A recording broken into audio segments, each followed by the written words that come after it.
কেউ ফোন করে বলে, দাদা তোমার একটা পার্সেল ছিল তো। আমি ভাবলাম কোন পার্সেল আবার, হঠাৎ দেখি এটা তো সেই পার্সেল যেটা আমরা এর আগের ভিডিওতে অর্ডার দিয়েছিলাম। আর এই দাদাই আমাদের পার্সেলটি নিয়ে এসেছে।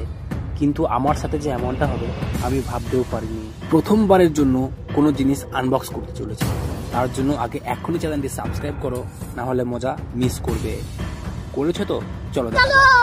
আর এই হলো স্পেশাল ভাবে প্যাকিং করে দিয়েছে, দেখো। কিন্তু ঝোলটা তো এখানেই আছে। মুখের কথা বলতে না বলতে দেখো ভাঙা বেরিয়ে গেছে। দেখা যাক ভেতরের মশলাটা ভালো আছে নাকি। এটা তো আমি অনেকবার চালানোর চেষ্টা করলাম কিন্তু চলেনি। তোমরা যদি চালাতে পারো অবশ্যই কমেন্টে বলো। আবার কি, ততক্ষণে মশলাটা ফেরত দিই। দেখা হচ্ছে অন্য কোনো ভিডিওতে। সাবস্ক্রাইব।